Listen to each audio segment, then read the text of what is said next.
महाराज एक कौशल देश में ब्राह्मण थे, देवदत्त नाम वाले। इनको कोई संतान नहीं हो रहा था, इन्होंने पुत्रष्टि यज्ञ कराया है। इसमें एक ब्राह्मण थे, उद्गाता सामवेद के मंत्रों का गायन कर रहे थे। होता उद्गाता ब्रह्मा, अध्वर्यु, ये सब लोग नियुक्त किए जाते हैं। कोई सामवेद का मंत्र पढ़ता है, कोई ऋग्वेद का, कोई यजुर्वेद का, कोई संचालन करता है। तो ये उद्गाता थे, सामवेद के मंत्रों का गायन करते थे, लेकिन थोड़े वृद्ध से रहे और सांस लेने में थोड़ा दिक्कत होती थी, तो कुछ मंत्र छूट से जाते थे, तो नाराज हो गए। ब्राह्मण देवता बोले, अरे तुम मूर्ख हो, गलत मंत्र पढ़ रहे हो। तो ये ब्राह्मण देव भी नाराज हो गए कि अरे सांस किसी के बस में है क्या? सांस फूल जा रहा है तो मैं क्या करूं? जाओ, तुम्हारा मूर्ख पुत्र जन्म लेगा। बड़े दुखी हुए, रोने लगे। अरे महाराज, मूर्ख पुत्र नहीं होना चाहिए, क्योंकि मूर्ख ब्राह्मण शूद्र के तुल्य होता है, ऐसा देवी भागवत में लिखा है। जो वेद शास्त्र का अध्ययन नहीं किया है, त्रिकाल संध्या नहीं करता है, वो ऐसे जो मूर्ख है, तो उस ब्राह्मण को राजा शूद्र समझे और उससे कृषि कार्य में लगाए।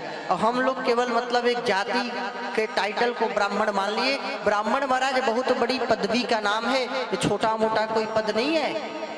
ब्राह्मण मतलब जो ब्रह्म से मिला दे, ब्राह्मण मतलब जो स्वयं ब्रह्म युक्त है, जो ब्राह्मण ब्रह्म के साथ है, ब्रह्म का साक्षात्कार करा दे, वेदों का दर्शन प्राप्त हो जिसको, वेदों का ज्ञान प्राप्त हो जिसको, और जो त्रिकाल संध्या करता हो। या महाराज बस ब्राह्मण है, हो गया, दान दे दो। ऐसे ब्राह्मण जो वैदिक नहीं है, अनुष्ठान नहीं करते, उनको दान देने से आपको कोई लाभ नहीं मिलेगा ना। हाँ, दिन दुखियों की सेवा करिए, कल्याण होगा, लेकिन अब आप उपरोहित और ब्राह्मण के रूप में दान दे रहे हो, गुरु के रूप में, तो केवल ब्राह्मण के पास दान देने से कोई फल नहीं मिलेगा, निरर्थक। श्रम एवं ही केवलम। वो जो वेद का अनुष्ठान करते हैं, यज्ञ का अनुष्ठान करते हैं और शुद्ध मंत्र गुरुकुल में पढ़े सीखे, या गुरु से सीखे, घर में पिता से सीखे, परंपरा सीखे, तो इस प्रकार उनके पास जो परंपरा ज्ञान है भक्ति का और ज्ञान भगवती की कृपा का, वेदों का, तो ऐसे ब्राह्मण आचार्य को दान देंगे तो आपका कल्याण होगा। ये मैं नहीं कह रहा हूँ कि मुझे दान दीजिए, आपको सही बात बतला रहा हूँ जो लिखा है, नहीं आपको इसका फल नहीं मिलेगा। कि मूर्ख पुत्र तो बिल्कुल शूद्र तुल्य होता है।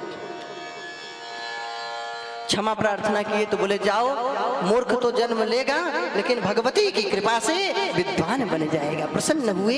इनकी पत्नी का नाम रोहिणी था। रोहिणी नक्षत्र में शुभ तिथि को पुत्र जन्म लिया, लेकिन मूर्ख हुआ। यथा समय इसका उपनयन संस्कार इत्यादि किए, लेकिन यह कुछ सीख नहीं पाया, मूर्ख था। छोड़ करके चला गया, गंगा तट पे कुटिया बनाकर रहने लगा, तपश्चर्या करने लगा। इसने व्रत ले लिया था कि मैं सदैव सत्य बोलूंगा। इस कारण इसका नाम सत्य तपा और सत्य व्रत रख दिया मुनियों ने। झूठ नहीं बोलता था। एक दिन की बात है, इसके कुटिया में एक घायल सुअर आया। एक शिकारी उसको मार दिया था बाण से। वो भागते भागते इनके कुटिया की ओर गया और झाड़ी में छिप गया। तब तक वो व्याध शिकारी भी आ गया। बोला, सुअर को देखा है आपने जिसको मैंने मारा? मेरे बच्चे भूखे रहेंगे, मेरा तो यही कार्य है, मैं भूखे रहूंगा तो पाप लगेगा। किसी भी प्रकार अपने पुत्र का, पत्नी का पालन पोषण करना चाहिए। इसलिए महाराज सत्य बताओ, यह सुअर किधर गया? बारात। अब ये सोचे कि झूठ बोलूं तो पाप लगेगा, सत्य बोलूं तो हिंसा होगी, और हिंसा से बड़ा कोई पाप नहीं होता। किसी की रक्षा होती है तो वह झूठ भी श्रेष्ठ है, और किसी को दुख मिलता है, किसी की हत्या होती है तो ऐसा सत्य भी बेकार है।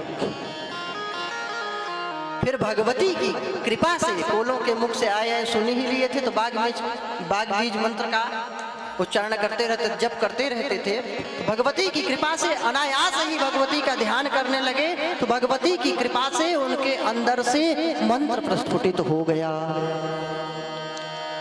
उन्होंने कहा, या पश्यति, जो देखती है, या पश्यति नसा ब्रुते, और या ब्रुते नसा पश्यति। उन्होंने सुंदर कहा कि देखिए जो देखती है नेत्रेंद्री, जो देखती है वह बता नहीं सकती, क्योंकि नेत्र वाणी नहीं है। जो देखती है वह बोल नहीं सकती, और जो बोलती है वह बता नहीं सकती। तो इस विषय में क्या प्रश्न कर रहे हो आप मुझसे? वह बेचारा दुखी होकर चला गया और उसकी रक्षा हुई सुअर की। और भगवती की कृपा से, आराधना से वे परम सिद्ध और आदि कवि वाल्मीकि की तरह हो गए, जगत प्रसिद्ध हो गए। जो माता पिता त्याग दिए थे, उपहास कर रहे थे, वे ही आकर के बड़े प्रेम से सम्मान पूर्वक घर ले गए और सम्मान किए। भगवती की ऐसी प्रेरणा थी।